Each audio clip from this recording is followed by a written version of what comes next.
Sementara itu, Saudara, Kementerian Luar Negeri akan memantau perkembangan kasus mantan anggota TNI Angkatan Laut yang membelot sebagai tentara bayaran di Rusia, Saudara. Kementerian Luar Negeri terus menjalin komunikasi dengan yang bersangkutan.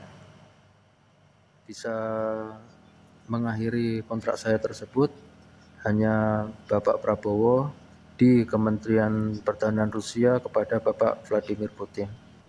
Juru bicara Kementerian Luar Negeri Roliansyah Sumirat menyatakan Kemlu terus memantau kondisi mantan TNI Angkatan Laut bernama Satria Arta Kumbara melalui Kedutaan Besar RI di Moskwa. Namun Roy menegaskan mengenai status kewarganegaraan Satria Arta di luar kewenangan Kementerian Luar Negeri.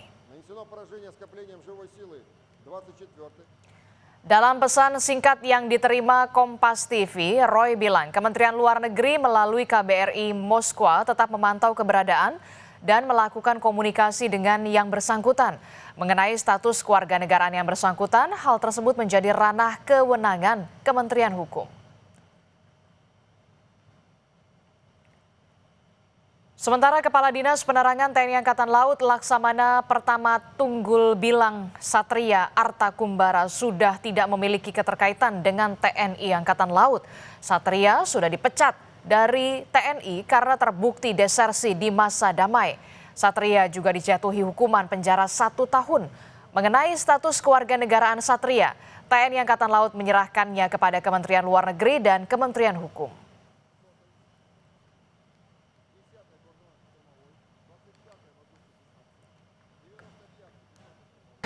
Yang jelas saat ini yang bersangkutan sudah tidak lagi memiliki keterikatan dengan TNI Angkatan Laut. Di sisi lain tentunya TNI Angkatan Laut tetap akan memegang putusan pengadilan militer 2 Romawi 08 Jakarta tanggal 6 April 2023 yang sudah memiliki kekuatan hukum yang tetap, di mana menyatakan Satria Arta Kumbara terbukti secara sah dan meyakinkan bersalah melakukan tindak pidana yaitu disersi dalam waktu damai, terhitung mulai tanggal 13 Juni 2022 hingga saat ini. Yang bersangkutan dijatuhi hukuman penjara selama 1 tahun, disertai tambahan hukuman berupa pemecatan dari dinas militer. Satria Arta Kumbara, mantan prajurit TNI Angkatan Laut, membuat publik tersentak usai berkeinginan kembali ke Indonesia.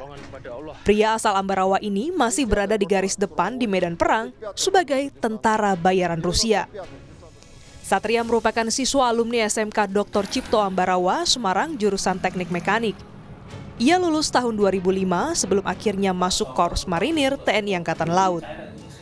Memang karakter anaknya ya biasa lah, tidak ada prestasi yang menonjol, tapi memang anak-anak yang seperti itu justru setelah lulus itu malah justru membuat menjadi anak-anak yang punya nilai-nilai lebih di masyarakat. Itu angkatan tahun berapa itu Pak dulu Pak ya? 2004, 2005. Satria Arta mengaku menyesal telah menandatangani kontrak menjadi tentara asing dan ingin kembali menjadi WNI. Sementara Menteri Hukum Supratman Andi Aktas menyebut tidak ada proses pencabutan kewarganegaraan Satria Arta Kumbara. Tapi yang bersangkutan kehilangan kewarganegaraan secara otomatis. Jika ingin kembali menjadi WNI, yang bersangkutan harus mengajukan permohonan kewarganegaraan kepada Presiden melalui Menteri Hukum. Satria Arta Kumbara melakukan dinas terakhir di Inspektorat Korps Marinir Cilandak, Jakarta Selatan. Namun ia meninggalkan tugas pada 13 Juni 2022 dan membuatnya dipecat sebagai prajurit pada 6 April 2023. Tim Liputan, Kompas TV.